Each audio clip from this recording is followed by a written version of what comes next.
Hey everybody, it's your girl Keisha J. Kelly here with another episode of Black College Experience here to do yet another interview that I'm super excited about. Listen, it's been a back and forth with as I say, the battle of the media trying to book a coach. Listen, it's basketball season, and when you get in the middle of basketball season and you're dealing with any coach, any athlete, it is so busy depending on what sport you're playing. So right now we're in the middle of basketball season, and trying to get a coach is like trying to pull a needle from a haystack. If it's a basketball coach, male or female, it's really tough. But guess what? I managed to get it done. I managed to pull it off. And I managed to go down the rabbit hole. It's been a back and forth with me and this coach, but I'm super excited about this coach. Now, listen, she says she lost track of time, so we're going to see if we can get her on. I know she was in the store, a lot going on, but I did. I managed to pull this off again. Head coach from Texas Southern. I did get Coach Vernette Skeete. We've been back and forth talking about it, trying to plan our schedules, talking about what has been going on, trying to get our schedules to sync. And we had Coach Skeete that is going to be coming on as she's somewhere in the grocery store shopping, y'all. Yeah, again, you got to get it done when you got to get it done. I take my interviews where I take my interviews. So, again, she will be coming on once somewhere in here. I'm gonna get her to hop on, but we do have a Texas Southern head coach, a women's basketball coach that is coming on. She's going to talk about her successes with the program, her successes in previous programs that she has worked at, that she has coached in, where she played, what she looks forward to, what she is looking forward to in the tournament, what she's looking forward to in the rest of the season, what she thinks they need to improve upon. And so we're gonna look at her. She's out there grocery shopping, out there doing we just be doing it. Women, mamas, we do the most. We just can't. So we gonna bring her on so we don't prolong her shopping or grocery shopping or whatever she out there doing. How y'all doing? Coach, y'all see, listen, I got the coach on here while she here grocery shopping. Now, Listen, I literally if this I'm like, oh, it's about to rain. And so I didn't have, and the weather is getting bad, so I didn't have any. I'm like, we got to get the babies.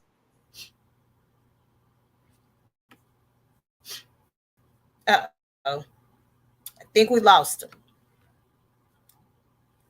Coach, I think we lost you.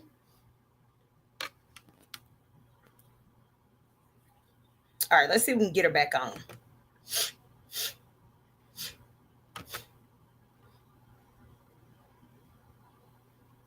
All right, Coach, can you hear us?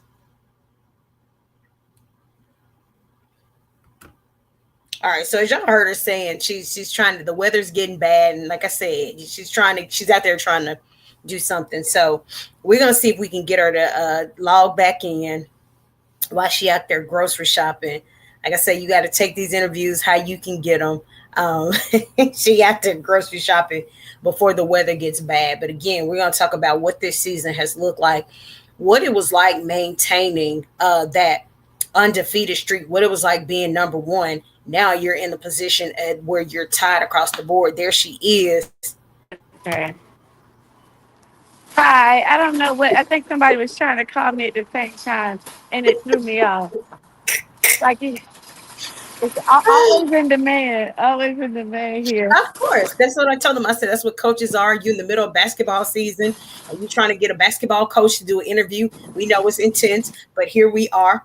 Once again, Texas Southern head coach out there grocery shopping, trying to get groceries and stuff for the children before the weather get bad. Because if they don't have stuff, you will not be able to say it's Keisha's fault because I was on the interview. Listen, I literally, you be going through the motions sometimes. You're like, oh, I forgot to do this. Oh, I forgot to do that. It's always something that you gotta scramble and do. But that's part of coaching. It's making adjustments, and God gives us the ability to make adjustments well. And so that's kind of what we're doing. We're just pivoting and making adjustments as this goes. Well, first of all, thank you so much for joining me. Thank you for us finally being able to sync our schedules and get it together. Oh, Because I know it's busy time for myself, even busier time for you as a yeah. coach and those players, trying to get everything on one accord and trying to get those schedules to sync with travel and playing at home. So I know it's a busy, busy time with those practices built in between. So I'm not going to hold you too long, but I am, as I tell everybody in the interview, I'm going to get in your business. I'm going to get That's in your okay. business. I'm probably as transparent as they go. I say don't ask no truth you don't want to hear because I sure got it. It's like I'm compelled to tell the truth now. I'm compelled. I'm compelled. But no, I actually I love this. I've been watching since I've gotten to Texas Southern. So I'm actually super excited to talk to you because I love what you're doing, first of all, and how you do your stuff and the grace and the coverage that you give us. And it's been so fun for me to watch you because I get all of my stuff from you. Yeah, it's nothing. Y'all ain't gonna be able to tell me nothing else. Now, if she telling me yes. that she getting her, y'all ain't gonna be able to tell me nothing now. Y'all ain't gonna be able to tell me anything. Yes, I overlove the Black College experience. I'm not gonna lie. I am a fan, so I'm not gonna act like I'm not. I'm not gonna get in here and be too proud because I am, and I just absolutely love seeing what you do and how you do, and just how you cover stuff. With honesty, integrity, like and it really is unbiased. Like I love it. So, yep, I'm a fan. So I'm excited to be here. They can't tell me nothing now, Coach. They can't tell me nothing. They That's can't. how I feel right now. They can't tell me nothing. I feel like I done made it. Well, Coach, let's hop into this interview. I know you have, and I was just looking at your bio, looking at some of the things that you've done, some of the successes. And as I told you in the email, this is your time to shine. So don't be bashful in talking about all of the successes, like the players that you have produced, the accolades that have followed behind, the places you've been, the Marquettes, the University of Miami's, the Illinois. Yeah, Not hold back on where you have been. So we'll kind of take it back to where it all started, and that's you as a player. Let's yeah. start with the schools that you actually played at. Well, I started at a JUCO. I played at Gulf Coast State College. That's called. It used to be Gulf Coast Community College back in the day, but now it's Gulf Coast State College. So I started there, where we won a national championship, and we probably went like whatever, 32, 40 something, and two. Probably we lost two games my whole tenure there. And one was in the the national championship. We've obviously state champions twice for our region. And then I went on from those 2 years to play at Alcorn State University where we won the SWAC championship. It was actually interesting because Southern won in 2004. So we kind of upseat them in 2005, which is my senior year, and then they came right back and run it in 2006 again. And so they were really the team to beat at the time. Even though I played for Shirley Walker, who obviously every Shirley Walker team was highly competitive. I think at the time their coach Pugh, who is now at Prairie View, was coaching then too, and it was so cool to see black women, for lack of a better words, in that space coaching, which is why I came to Alcorn in the first place. Because I mean, honestly, just the place I had grown up, I hadn't seen like black women head coaches, and I met that when I was at Gulf Coast. There was a coach in Tallahassee Community College who was a woman, and she was so charismatic and passionate, and I'm like, oh, we can do this. I'm like, that's so cool, and she dressed so well, and it was so cool. And her name was Teresa. And so I kind of emulate that, and that kind of stuck with me. And I'm like, man, I would love to play for her. I would love to see what that felt like. And so, I went the HBCU route, kind of coming out of JUCO, and got to know Coach Walker and had that experience, obviously, and had a chance to win down there as well. So that's where my collegiate kind of career started. I say I've honestly been blessed to play and win a championship at every level I've either played or coached on in some degree. So I'm very grateful for that. Whether that's high school, JUCO, Division One, I have at least a championship on every level, and so I'm extremely grateful for that. So y'all, let's and let me put this disclaimer here. I did not wear this sweatshirt because I'm interviewing you. I need you to understand that. I have on some Southern every day. Even my colleagues get tired of it. It was like, do you have anything else? I was like, nope. Everything in my closet seems to be Southern. This is what you have. But in all Right. honesty, Y'all heard her say she won a championship at every level. Every level. Yeah, Let's not yeah. gloss over that like that's not y'all, that's a flex. That's a real thing. That's a major thing, especially as a black woman in sports. That's a major thing. We don't see that all the time.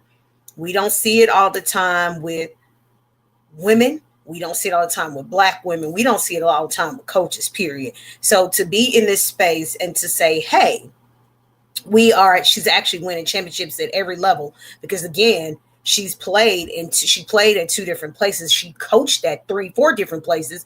And so now you'll get to see and you'll get to hear about how she actually, her talent transferred over to her coach and her recruiting, turning other players into talented players. You'll hear about how she developed these players, how she coached these players, how they went on to do other things, and how it became first in some of these other programs in which she coached in. And so I think it's the weather, because I think if we keep losing, we get her, we lose her. So I think it's the weather. Um, let's see if we get her back in there.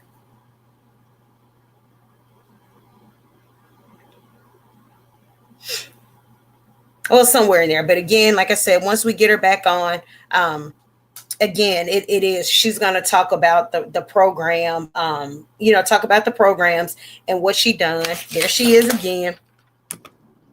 It keeps every time somebody calls my phone, it blocks the camera out. Of course, we know it's basketball season. You most wanted. You And I'm sending them the voicemail and it's still boxing me out. So I'm like, oh, so I gotta keep re-entering. I'm sorry. I'm it's sorry. okay. My phone is just always nonstop. It So is. It is, and we respect that. Again, we respect it. Remember, I'm on your time. I'm like, hey, I got to get to the coaches when I can get to the coaches. So we respect it. So I really do appreciate it. So now going back to the time that you play, you talked about the championships again. It's hard to be a woman, a black woman coach, and you're doing all of those things. That is a flex for me because, especially during Black History Month, and we're talking about this, and of course we're gonna roll it over to Women's History Month next month. To see those things actually happen at so many different levels, what I was saying is that you've done those things. The championship has come. Now it transfers over to the players in which you have coached. Talk yeah. about your first coaching experience and take us down the coaching carousel that you've been through. Well, I started at high school 5 days before I graduated at Alcorn. My former coach, who was the vice principal at the school at the time, called me and he asked me to come back and coach, and so I did. And from there I ended up coaching at my old high school. We obviously went to the state championship, won districts, won regionals, got to runners up, kind of transformed and brung that program back. It had kind of synced. Obviously I was the only girl who's won a state championship at that school. Our men are touted for a bunch of them, but I'm still the only girl. I think we might have won one after that. So then from there, I started coaching high school and AAU. And so, with AAU, I coached a lot of kids like Tiffany Hayes and April Sykes and Rachel Holloway. And that built on to getting into having an opportunity to coach at the University of Miami. And coaching at the University of Miami, I had the chance to coach also WNBA players alongside and add into that list like Raquana Williams and Shanice Johnson. And then going on to Marquette. Well, I went to JUCO. I was a JUCO coach there at Gulf Coast. I went back to my alma mater of Gulf Coast as well. And so I got to coach and replace my coach, who's a Hall of Fame legend, Rooney Scovel, who just got inducted to the WNBCA Hall of Fame just I think a year or two ago. Might have been last year. And so I replaced her. And so I was able to go on and win and coach a lot of kids who also went D1, but none of those kids actually went pro WNBA wise, but I have some of them that played, a ton of them that played overseas.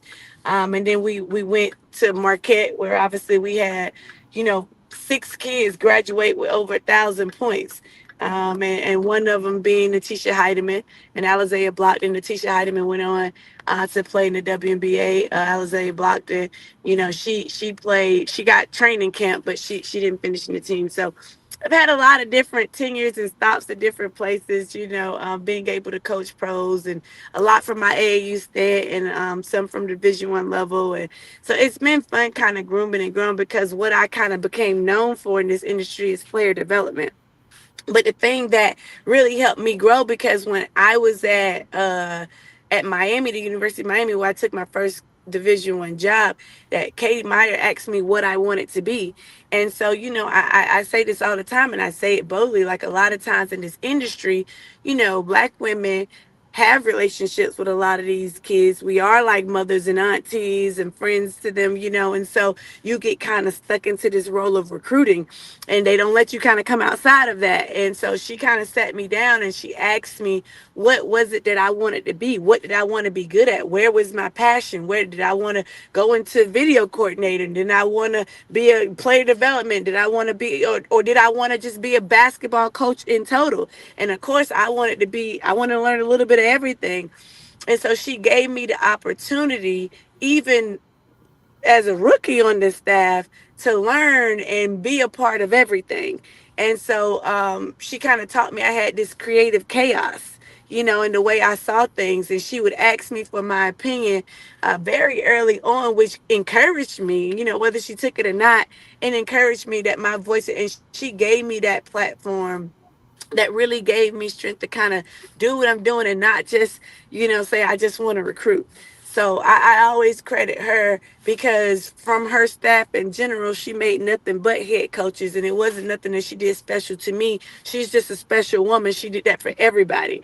And most of the people who've been under her tenure are all head coaches at some point, or have been head coaches at some point in their career, unless they just chose not to do that. And so one of the things I like, and that's one of the things I was saying, you have developed players. You have developed players. If we're looking at the players that you said I've players that have gone to WNBA, players that have played overseas.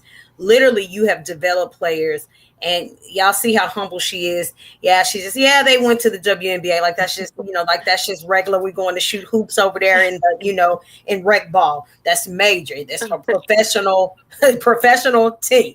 The Yeah. W is a professional sport. And so what happens is now you're giving back. You're developing. And I love to see coaches that actually develop players. They're, as they always say, the male coaches, they always say for football, we're turning them into men, we're growing them into men.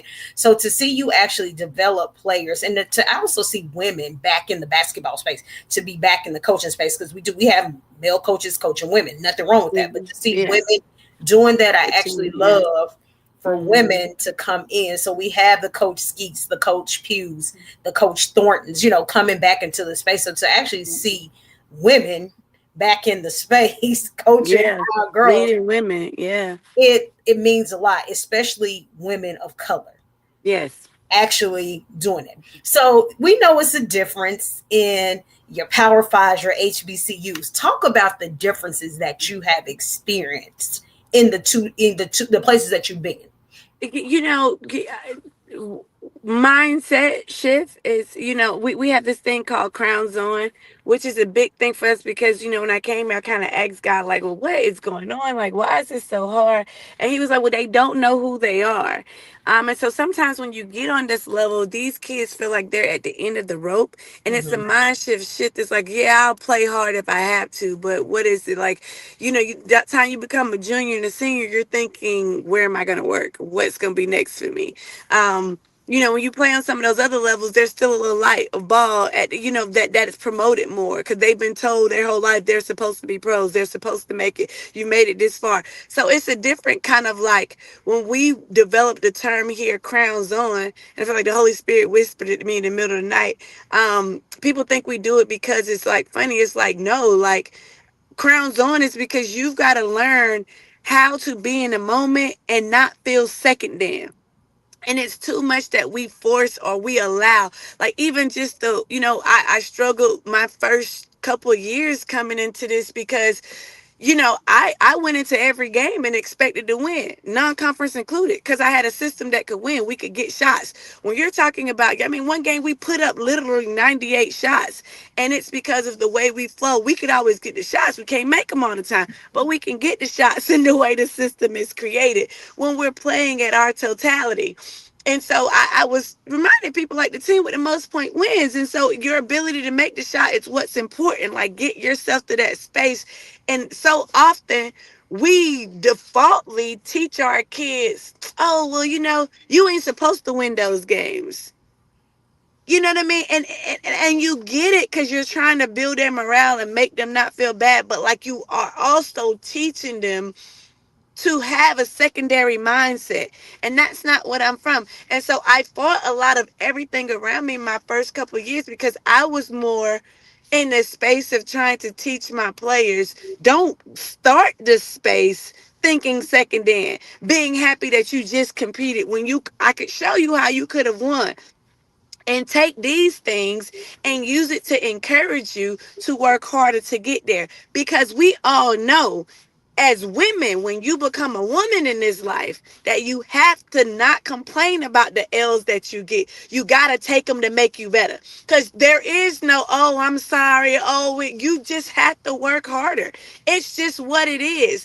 And you can't say if dad leaves or so-and-so dies or, your boss is mean, rent is still due.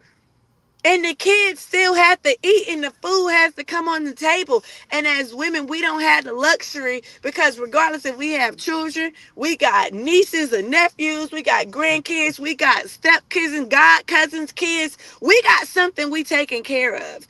And so you have to learn to keep your crown on and not complain about the deficit that you have and tell yourself it's okay that you didn't succeed. You got to figure out how.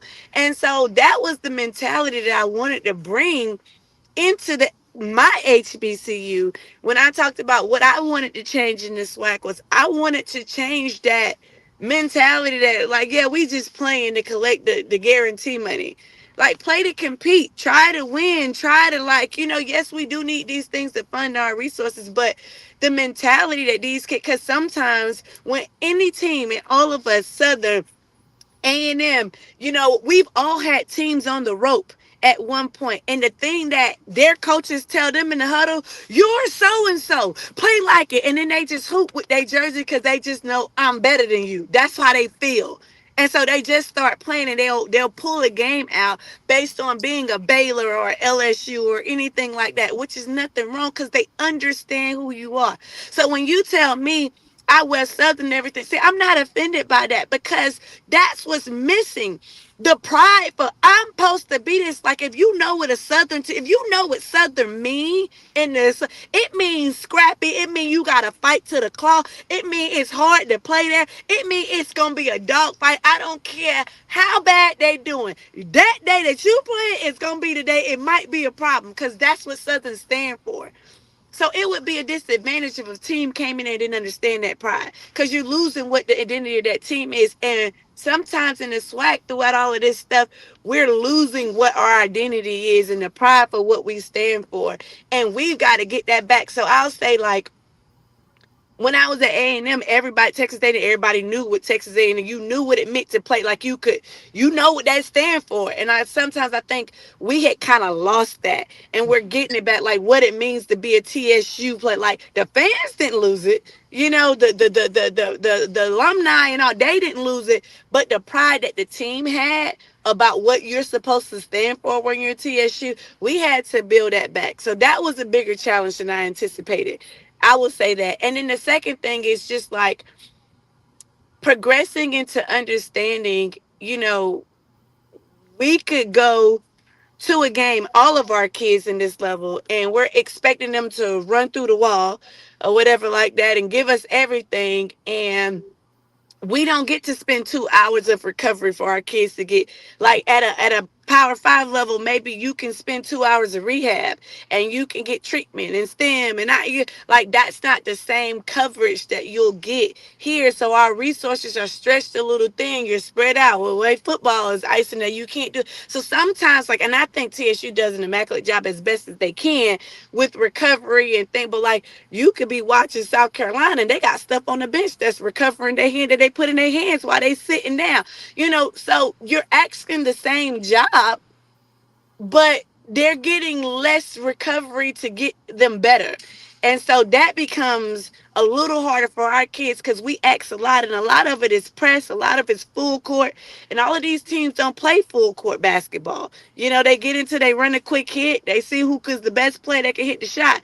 Us, we're playing 94 feet the whole time, and we aren't allowed, we don't have the resources at times to give, our kids the recovery they need, and we tend to sometimes focus on the things that are big in the stands and the glamour things, and we forget that the student athlete needs recovery, needs nutrition, because they're not playing less minutes than the Power 5. It's the same 40 minutes. It's the same length of the court. It's the same up and down. And so I think that fight has kind of been different for me, kind of being here, just the reality of like, guys, we're demanding the same thing. If they got to run a double, it's the same 24 seconds, 22 seconds. Like, it's the same, if we could figure out a way to give our kids the fuel that they need better, I think we'll continue to help them keep their crowns on. But that's the biggest thing for me that has been a challenge that I think we all face. And obviously you can't just pick it off a tree. It's going to come. But I think we could be smarter in resources and things that we're asking for so we can get some of those things that our kids could feel better so that they could give us more.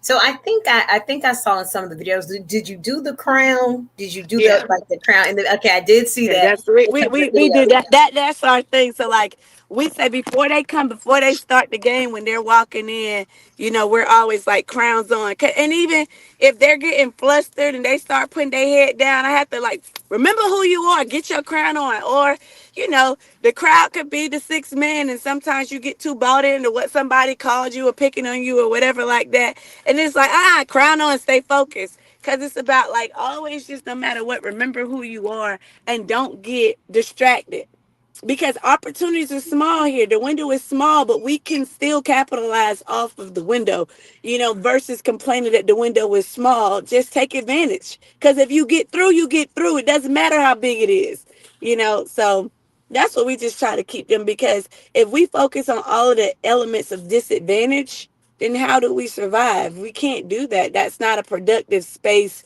for growth, knowing that we're in a place of disadvantage sometimes. So it's just crowns on. It's just our mentality.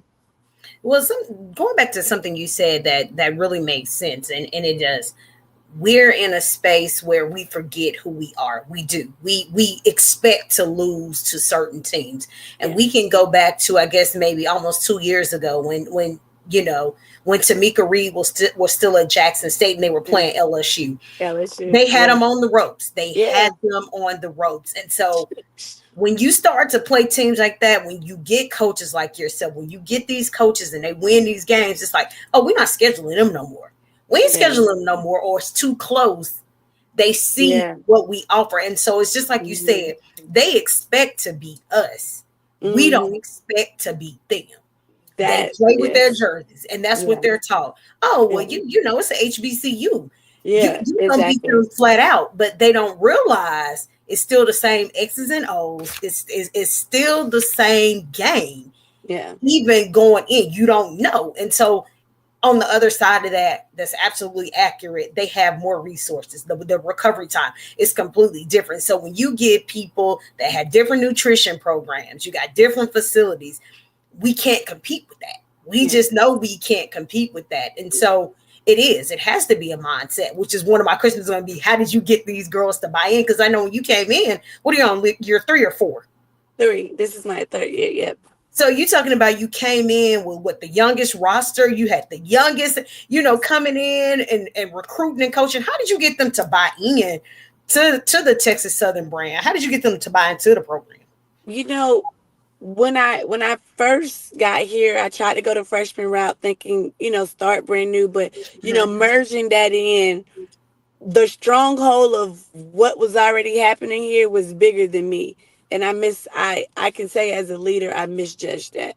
And a lot of it, we had to keep some stuff, and just kind of everything that was going on my first year, I didn't really have as much flexibility with shifting things around. So that was that. And in my second year, you thought you kind of made an advantage and a change, and you bring in some different things and try to keep some pieces, and it didn't blend all the way in with the trust. And so I was trying to figure out, and Holy Spirit talks to me a lot, so I'll say that a lot probably. But I was trying to figure out something because the cycle had to be broken. We have a huge disadvantage here because we're also in Houston. We're in a big city. There's a lot of distractions. There's a lot to get. And I call Houston the middle class mecca. So it's not just that you're in the city, you're in an affordable city. You can afford to get in trouble here. You can afford it. You can afford it as a college kid. You can get involved. You can live like you Drake, And so the Holy Spirit kind of gave me to bring in all of my incoming kids that were coming in by themselves. So where they didn't, the first summer session, they didn't know nothing, they didn't know nobody else, and then just teach what I was trying to teach, and then merge everybody back in. And so some of those bad habits that you naturally, the people the places you could go, the parties you could hang out, they didn't have any of that experience. It was kind of broke off. And then I merged them back in together. So that was a huge, significant part of how we were able to make a dramatic jump this year, because the people that came in really wanted to win, and you got to and they didn't have all of this. Oh, we ain't supposed to win. We not supposed. They just got pumped in everything, and they believed what we were trying to do, and they felt the passion, and they saw it work. And they also had the advantage when we talk about skill development. It's cool to bring in players from different places, but when you buy in here, it's not that we just took a transfer that came from a higher level.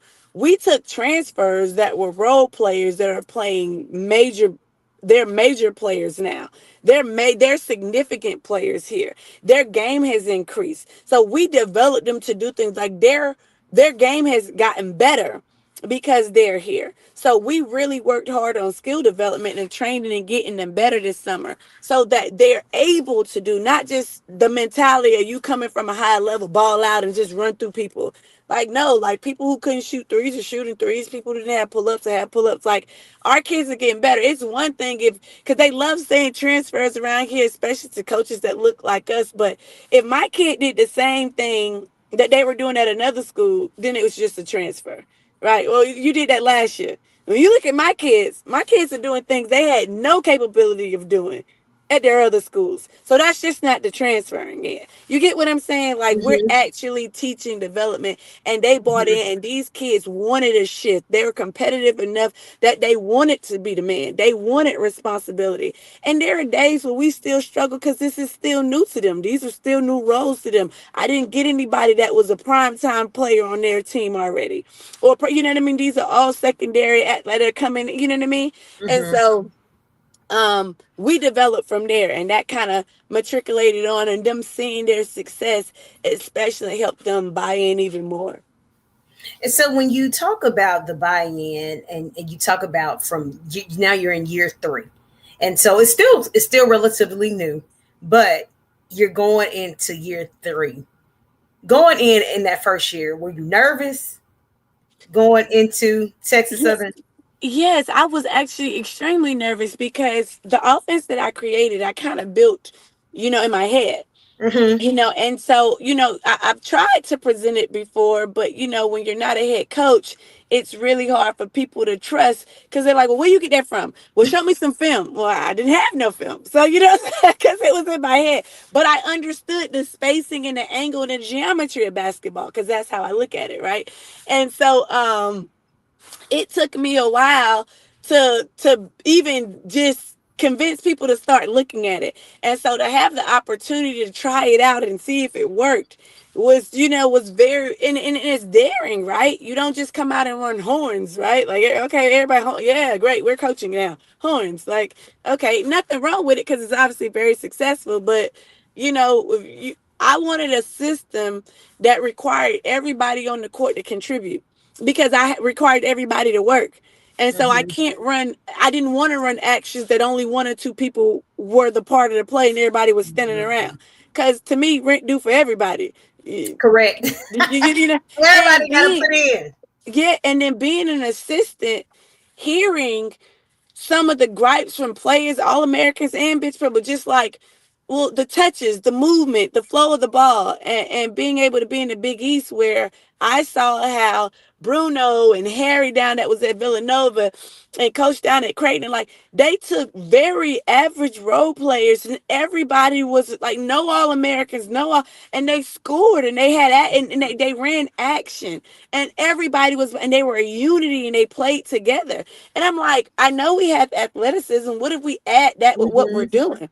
Right. And so, and it made because I'm gonna work hard if I know I'm gonna be like I'm gonna play, and it's not you're not just gonna call horns for somebody to come off a ball screen and they're scoring. Everybody has to be ready. So if you notice anything, it's hard to detect what other, but every time the ball is passed to my offense, there are three options at minimum. There are three different things based on what the defense could do. So it takes a while to learn and understand that because that's different from pass, pass, pass, come off a ball screen. So it took a while to learn. So it was a little gut wrenching, but it was also like, because everybody else counted as loss, I was kind of smiling and I was excited because I saw it worked.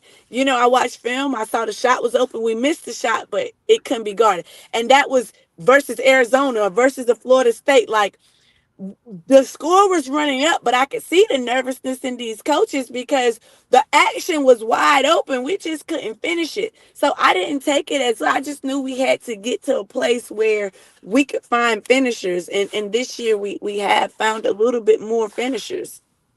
You have, and so you turn this program around.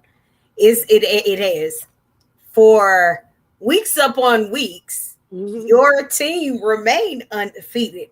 We Yeah. know how stressful that is. That is the Yeah. most stressful. It's stressful for me. I'm not a coach, but just driving and just watching the scores because I'm like, okay, you watching it in real time. If I can't watch the game, I like to just look at the score. And they Yeah. update so Yeah. slow. They update Yeah. so Oh, slow. It is the yes. slowest thing ever. And you're like, oh God, what is happening? What is Yeah. happening? What was the mentality? What were the girls thinking? Because it's a lot of stress to remain undefeated. What is that like? That mentality like being in that space? At first, it wasn't a concept. We weren't thinking about it till everybody else started thinking about it because we were really just the way we do things. We were on the search to get better every day. We were on the search to grow our game. We were on the search to really get everybody involved, and everybody wasn't playing to the best of their ability yet. Even though we were winning at that space, we were trying to get to kind of perfect offense, perfect rotations, and things like that. But I will say subsequently, once everybody looked up and we saw everybody was looking, it kind of, I think it kind of started. They got so comfortable with us just being able to play good or bad, and I could draw some up and we could go on the run and finish because we can finish, and it's hard to guard that. We built fuel for everybody else because you could go into practice, and I literally said this today. I said, well, everybody could go into practice and they got a motivation to take you down. Do you have the motivation to be you? Because that's the difference, you know what I mean? Like, it didn't inspire us like it needed to. It made us more hesitant and more reliant on me to finish in hard times. And I've Mhm. got to get us back out of that space because I don't shoot no shots. You know what I mean? And so it's just like the excuse of continue. Oh, we can play back. We'll be able to get a timeout. We'll draw. We'll be close enough till we got to a place where teams were going on a run and we couldn't sustain it, and we got punched in the mouth, and I couldn't save you from being punched in the mouth. You know what I'm saying? So like, I think that was the difference in between kind of where we got. We were fine until we weren't. Because we don't go in there talking about undefeated. We really talk basketball. And even this weekend, I just noticed that my team, we were having emotional responses when we hadn't done that. We stayed into like strategy and coaching and technique, and we came in the huddles and people were locked in. And this weekend it was, well, they're holding and they punching and they pulling my jersey up. That's a foul, and everything was emotional. It wasn't basketball, and so we got to get back on sync to basketball because we're not a great emotional team. We're not, but we are pretty good when we're executing and we're focused on the strategy. And so learning that about ourselves, which I may know and our staff may know, but the players need to know that and they need to have that experience. So now when I go and say, okay, guys, we're getting a little emotional, they know what emotion leads to now. And now they're like, okay, what's the basketball response? And hopefully we can play with that with the further of the season. It was. Like I said, it is. I know from Southern being in the same space, the men's basketball team, with them being in the same place of being undefeated. So every week you just going to see who's next. And I always say this about any team: it depends on who you play at what time of the season. Okay. Because you can tank at one point and they can get hot at the Yep. same time. At the same And time. for me, every single year, for some reason, some strange reason, Southern would lose to A&M every time. I don't know what that's all about. I was like, why when we get to A&M, we start to lose, and then after that, they just start dropping off. I don't know Mm. why. It's like they would. Then I'm like, what is really going on? Thank God this year was different. Yeah. They did They not. play well. But Yeah. then they turned around on Monday, and then the Yeah. guys lost to Yeah. Alabama State by 1 point. Mhm. So I'm like, you get through this, but the thing is that you want to take those losses early on because when the Mhm. tournament comes, Yes. you don't want to get caught where you didn't have this miraculous season, and now the Mhm. tournament comes down, and now Mhm. you got people that were predicted to go low, like case in point, FAMU. Now you sitting at number 2 with the guys. It's like Yeah. you can won Doing a 9 phenomenal you job. know, 9 of the last 10 games. So it's like, Yeah. okay, and I always tell people, I don't care what the polls say, you still got to play the game. You You still got to still play got to the play game it. Yeah. every single time. So now you gotten the girls to where they are. Everybody's getting back to where they want to. You saw what the games we do. Some games we have up games, some days we just have downtime. It's just how it is. And you talking about the emotional thing. The redirection is one of the things that we focus on because they expect us to be emotional as women anyway. They Mhm. expect us to be all over the place as women. Anyway, so what's a legacy that you want to leave behind for Texas Southern? Let's say you went somewhere tomorrow. You just decided, oh, this is it, or I'm sorry, tomorrow, next year. Let's say you decided to go somewhere else. What is the legacy that you would love to leave behind for Texas Southern? I mean, it is the Tiger way and Crown Zone for sure. Just the concept that basketball is a game of discipline and skill. The sharper you are, the better you are. And if you're sharp, you can defeat anything. And so just coming into a place where like people know there's a system of sharpness at Texas Southern. And so they can hang their hat when they go into any gym with that. And they can have a legacy with pride. Because at the end of the day, it's not just like, oh, they undisciplined. They don't know how to play. They can't respond to heartache. They're gonna quit every time. You hope you leave something that now you attract the players who might have had whatever different spots, but want to come here and give it another shot and play with that pride the same way you wear Southern with pride. You want people to run TSU with pride, because it's just kind of like the broken glass effect. Like, well, if nobody comes by in the building and fix the window once it's broken, you notice that it's abandoned, and then all of a sudden, if I know it's abandoned, I'm not gonna pick up the trash because I don't think nobody watching. I'm gonna write on the walls because I don't think nobody care. But you want to look at TSU and you want to see, ain't no if this a broken window, we're gonna fix it. If there's something wrong, there's writing on the wall, somebody's gonna clean it. Somebody's always gonna fight for this because we believe in what we're doing here, and this is important. It's important to the culture in the country and to basketball. Like, it's important. That's why men's basketball is so cool during March Madness, because it's the Cinderella stories. It's anybody from there if I'm playing hard. And we've got to create more, flexibility in women's basketball as well, where it's not just always the same, but somebody with passion and heart, like a Cheney State, could come up and win and play hard and compete and be there because they believed and they were disciplined and they did the work. And so to keep that passion alive versus just kind of going through the motions and hoping for homecoming. You know what I'm saying? You want these kids to be able to say, just like with our men, Coach Jones has done a phenomenal job down there. There's still a space to get to Mhm. pro from there. You want to be at a place where you opened another light. You created another bridge, another tunnel. You prepared their breach. So anything that what people thought this might have been a grave, it actually turned out to be a garden. You know what I mean? And so it helped people's seeds continue to grow versus bury them. And it gave them an opportunity to grow and be a little bit better or get another opportunity in life. And that's kind of where, I hope this place turns into just an opportunity for them to keep their crowns on. I like that. The grave in the garden. You got to put that on a t-shirt. You got to get that up somewhere. They got to have this on t-shirts for tournament time, for graduation, something. It has to go on a t-shirt. We love a t-shirt. We So, love a Coach, t-shirt. we love a t-shirt. Like HBC, Listen, we love t-shirts. For we some love strange reason, t-shirts. we are t-shirt people. So Yes. when you get players that talk about wanting to play Division 1 basketball, and they ask you, what do you tell them? HBCU, Power Five, whatever, no matter what it is, what do you tell them when they're getting ready to play? Because again, it's all basketball, and we know it's going to be a difference in resources and monies and facilities and all of those great things. What do you tell those players that are wishing to go on and play Division 1 basketball? We I'm always gonna have a staff around me. We're always gonna be blessed to have a staff that understands what it takes. And we're gonna present you wholeheartedly, transparent free, mental stuff out of the way, no gimmicks, no games. We're going to present to you what it takes. The reality is that some people, as much as they want it, they don't understand what it takes and they're not really willing to do it.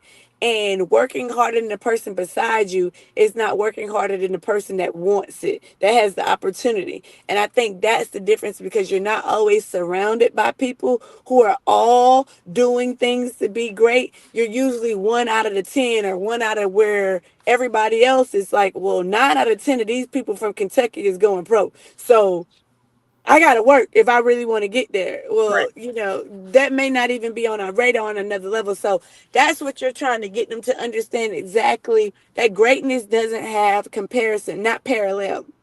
Okay, like you've got to have vertical comparison. What is the greatest version that God put in me? How do I maximize my potential? How do I get and use that as a garner and a martyr, versus looking at somebody else and saying, "Well, I played harder than Southern. I played better than this kid over here at A&M." Like, no, like I want to be the best. Where can I push myself? And Mm-hmm. so they've got to be willing to sacrifice everything that they think, Mm-hmm. and they got to know that if you're going to play for me, nobody is going to ever beat me at having a blueprint or a game plan for bringing the most out of you. So don't compare me to nothing else, because I will not fail at that. Even when you quit, even when you don't want it, even when you fail, I'm going to outwork you, your mama, your cousins, your friends, your boos, your bays. I am not going to fail at the plan. Even if you set a goal with me, we going to see it through. We are going to see it through. I'm going to push you every day to get that, because I know sometimes the mission is bigger than your emotion, because we're trained to say that we don't need it. But when you get there, I always say, everybody has the number one sign up in the picture. Yeah, we did it. We did it. Some of them same people were in the way. Some of those same people fought against you. Some of them same people told you no when you were trying to get a little bit extra for your team. But everybody got the number one sign up in the picture. So you dismissed the no's. And I'm an acquired taste like that, because I don't deal with the fluff. I don't go when it's about my kids. We're going to war every day. We are going to. I'm going to cross the Sahara. I'm going to bring a bucket of water from the ocean through Africa. Whatever is needed for my kids, I'm going to go hard and do it. I will not compromise that, and I will not let. If you are around my kids, you have to bring the same energy. So some people need that. Some people need that constant reminder to be great, because they've never been exposed to that with the same love and care, because the grind doesn't have to be gruesome either.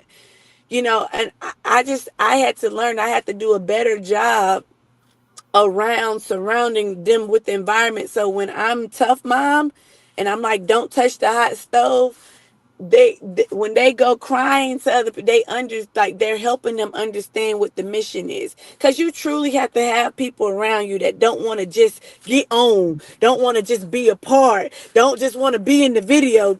No diddy, right? They actually want, they know what it takes. You know what I'm saying? Like, because I can't have you around my kids if you don't know what it takes, because then you gonna undermine me. And we can't afford this session. We can't afford for a second to be wasted if the window is small. We're not going to compare about the window is small. We're just going to figure out how to get skinnier. Maybe we're going to lose a little weight if we need to. We're going to do whatever it takes to get through that wall. We're not finna sit here and complain, because we wasting time complaining when we can't always change the elements, but we can succeed through the elements. You get what I'm saying? That's just kind of how I live. And some people, like, we're addicted to remorse. We want to cry and pout and complain, and stuff is hard, but I'm gonna find a plan. I'm gonna find a solution. God's gonna get, if I don't got it, I'm gonna pray for the wisdom and the understanding. We're gonna find a way. There's no other options. Y'all, it is scary, but it is refreshing at the same time. How many gems you have done. I'm gonna be honest with you, full transparency. After this is over, I am going back to listen to all of this again, because you have dropped so many gems. And I'm saying put them on a t-shirt, but these are little things that have to go on a book. Like, you literally have to post these up somewhere in locker rooms, because these are things. The grind does not have to be gruesome. A lot of times we think we just gotta grind, we can't rest, we gotta hustle. And I told somebody this the other day, I was like, you are not benefiting anybody by grinding 24/7. You can't pour from an empty cup. People have got to know that. And if you always grinding and you don't take some rest somewhere during the grind, you're not going to be able to do anything anyway. But I'm definitely going back through here to listen to some of these things. And I'm like, God, it's like gym after gym after gym. This one, I think it's, you stop, you drop another one, and then comes another one. I'm just like, God, it's just like she's rolling it. So deep. it is. It just happens like that. And that's just how it is. Even when you talked about the garden, what is the garden in the graveyard? It's like, that's actually a song. That it's a Christian song. It says you turn graves into garden. So that's not really mine. But I just got the concept. It's like you turn the grave into a garden because people will try to bury you, right? Correct. Like, and so sometimes you think God is abandoning you. I said, put it on a t-shirt. I'm telling you, put it on a t-shirt. Yeah, so we see it in maroon and white on a t-shirt. This grave is a garden, baby. Like, we sprouting now. We sprouting now. The seed has bust loose. It is. It's so many gems. And again, as much as you are inspired by me, I am inspired by you. I truly am. And again, to see so much, and just to see the turnaround, and just to see Texas Southern doing so well. Now, y'all want them to do well until they play Southern. We have this conversation until they come over here. That's fair. But it has been just great just watching. And again, we get a chance to have basketball. He said, that's yours now. So he's saying the grave in the garden is yours. He's like, whatever. Wait, we don't want God to come down here and be like, listen, now you plagiarizing. Right. God will be like, you down here plagiarizing. I don't want to take nobody's shine. I have to listen. No, He's like, okay, now this thing, you're like, all right, well, what happened to Coach Skeet? Well, she done took somebody saying he's about repurpose it, because we love to remix stuff. We will. Hey, that's the HBCU, is the repurpose universities. You hear me? We will repurpose it good. Back in the day we call that something else. We call it rigging, but that's another day. Every single time. I'm like, didn't somebody else have that on a t-shirt? That's just how we are. But again, I have enjoyed watching where Texas Southern is and where they're going. And again, I get the pride of being here in Atlanta, where basketball is actually coming, actually to see it come here to the Gateway Arena.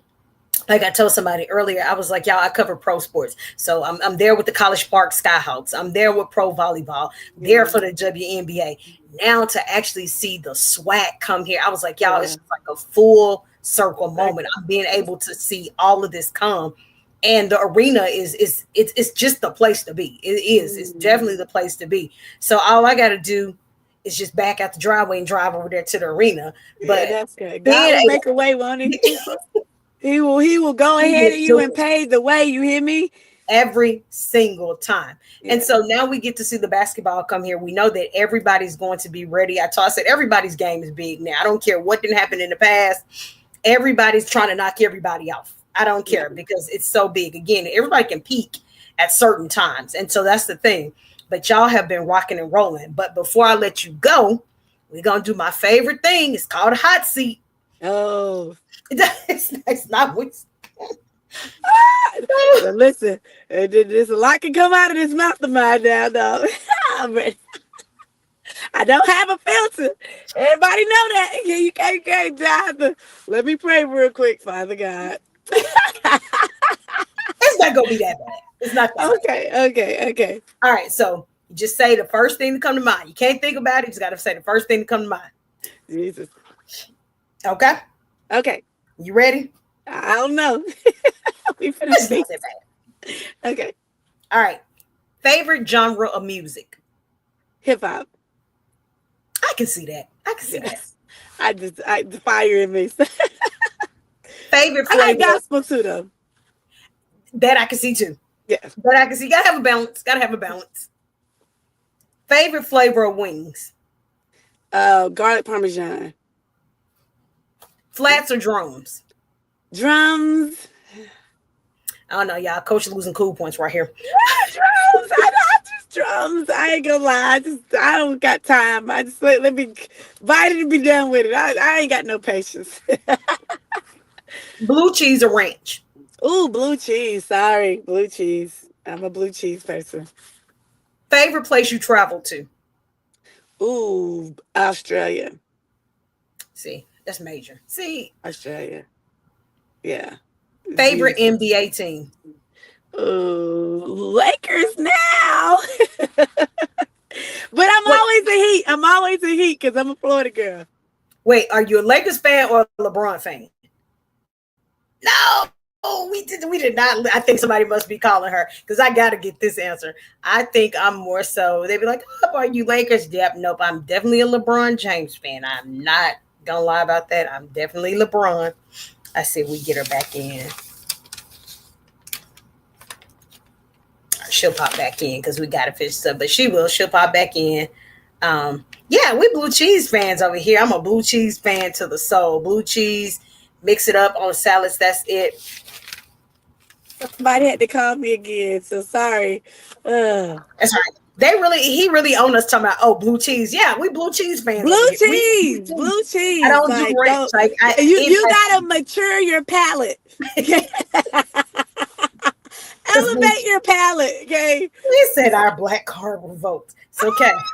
I don't do ranch. I'm a blue cheese. I'm I'm every. a blue cheese. See, I we gotta go out for wings. We gotta go out for wings when we we get to do. Atlanta. That's it. That's Yeah. it. That is a deal. Y'all We heard it. got we gotta go out for wings. So you gotta show me the best wing spot in Atlanta on me, cause I appreciate you. I can learn. Coach gonna So, be over there eating drums. I'm gonna be over here eating flats. but That's since just, it's a match that you can get all the flats, I'll take all the drums, let me and tell you, we'll share the blue cheese. I'm the lemon pepper. I'm lemon pepper I drum. like lemon pepper. Lemon pepper is my second. Lemon pepper is my Because everybody second. know in Atlanta, that's we the wing kings. For some Yeah, apparent reason, Atlanta is the wing kings. I believe it. Get it? Yeah, I can believe it. All right, so I was saying, are you a Laker fan? Or are you a LeBron James fan? I am a LeBron fan. I'm not Me gonna too. lie. Same. Yeah, yeah. I ain't gonna lie. I'm a LeBron fan. I follow him from Miami to, to Cleveland to the Lakers. Wherever he go, I'm going. I'm gonna like the team. Wherever he go, I'm Yes, following yeah, LeBron. I'm yeah. down for the cause. I'm with the cause. Mhm. Favorite NFL team? Dolphins. That's That right. and the Cowboys. And the Cowboys. Okay. Cowboys too is always my go-to. Okay, so Can't tell she's you no. Yeah, can't tell you nobody that's playing right now because I've been lost in the sauce. But the Cowboys and it's a tie in the Dolphins. Yeah, fall or spring. spring. I like to see it grow. Favorite artist. Like singer or Mhm. like Beyonce. Okay. I'm a beehive. Yes, guys. Your top 3 homecoming experiences. Ooh. I was gonna say one, but now I was like, let me move it to 3. Uh, Man, Alcorn, because Jesus, Alcorn, under God. Like my first year back with no responsibility was insane. That was life. My first TSU homecoming was really really cool. And I'm not gonna lie, cause I'm from Florida. So FAMU homecoming, oh my goodness, unmatched. It is unmatched. I mean, unmatched. It's just unmatched. FAMU homecoming is unmatched. It's unmatched. I don't know what else to say. It's just that you have to experience it. It is FAMU homecoming. Florida, they know. Tallahassee, Florida knows how to have a homecoming. I've heard. And Yeah. then the final question: what's the best HBCU in the world? Oh, Texas Southern. Alcorn coming a close second though. We gotta stay where the check is being signed. You We got know. to. Yeah. Well, Coach, I really, really do appreciate you for joining me today, dropping all these jewels, letting us know what's going on. He said we got to get her to the bluff. You do. We got to get you over there to experience a Southern University homecoming. We You absolutely know what? got to get I, you. I will come. Let me know. I'll come if you going because I ain't gonna know how to navigate it. Let me know. I'll come down. I need to see it. I need to go on a little tour. Yeah, they probably don't know how to act in Baton Rouge though. We Ooh, don't Jesus. absolutely. We be all over the place, and that's I tell people that's the one weekend out of the year. Seriously, I don't have no responsibilities. I ain't set no alarm clocks. So I'm act like I'm just the most. The first day I get there, I'm responsible. I'm gonna do my alumni duties. I'm gonna get my Right, credentials. right. I'm gonna do my alumni stuff. But every day after that, don't Just it even going don't. downhill from there. Well, you gotta let me know because I will. If you send me an invitation, I'll jump on 10 and get on down there. I will. Absolutely, I will come see that. I will come experience that. absolutely. So I think there was one other thing I was gonna ask you. Maybe not. When is homecoming for Texas Southern? This year I couldn't tell you off the top of my head, but they have set the date. I think it's in October sometime. I thought maybe the end of September, but it was a good date, so I had to go back and look. But it is set. It's a good Texas TSU is it's a good. If you ever want to come down, let me know. Yeah, Yeah, we don't have a threaten me with a good time. I'm gonna end up in listen. Texas. So they're gonna be like, "How did Keisha end up?" Yeah, That's the black college experience. You got to experience it. got to be down there on You somebody got yeah. else's campus out here doing wild. I think I was October 18th out here just wilding out. But Yes. again, thank you so much, Coach, Thank you. for Thank you joining for us. having me. Thank And you I so am truly honored. I am truly, truly honored to continue to do everything that you're doing. Like you are blessing so many of us and making us proud and bold. Like, you know what I mean? I think like all of these things that we think we casually do because it's just our passion. Like my kids follow you. Like my players understand. We get all that. Like it's giving us exposure and it's part of helping us keep our crown on because somebody cares and somebody's listening and somebody's reporting it in a highlight. Sometimes you only hear about the bad stuff that comes out of here. So just really, really love your passion, even just for Southern. Like it teaches everybody how to really take pride in their HBCU. So I appreciate you. thank you, y'all. I'm not gonna cry. So because oftentimes Yeah. we don't give people their flowers enough, and that's No. across the board. Yes. Sometimes we do not give people, and I always say mainly with women, we don't give women their flowers enough. Yeah. We see women doing so many things and we just do Ooh, not give them we their don't. flowers when they are Yes. deserving. So yeah, now y'all, the coach says she listens to the team follow me. I really got to be on my best behavior because Yeah. y'all We know know. I say some stuff I ain't got no business saying sometimes. It's all right. Sometimes we gotta be truthful. And it's good. It's good. You gotta live with the good and the bad. It's great. Like I like honesty. So yes, But coach, please do when you get here, hit me up. I'll pick you up will. from the hotel. We gonna roll out. We gonna roll. Look, it's going to be after one of them Y'all games. hear that now? She bail on me. I'm gonna come back on here. I'm gonna come Make back sure on here. it's in between them practices or something. Not Yeah, the yeah, yeah. We game or we something. go They're we gonna be go like, she figure it jinxed out. it. They jinxed it. They up here Yes. eating. They can't get it together. But again, thank you so much, Coach. And we're gonna let you go. Thank You you. get out of that bad weather. Yes, yeah. Let me go pick my babies. I was waiting for it to slow down, so I'm gonna get my babies, and so pick them up, and we're gonna go from there, so we can get into this house. But thank Hey, you. thank you, Coach. You have a good one. You have a good one too. All Thank you. right. Bye Bye bye. bye. Thank you.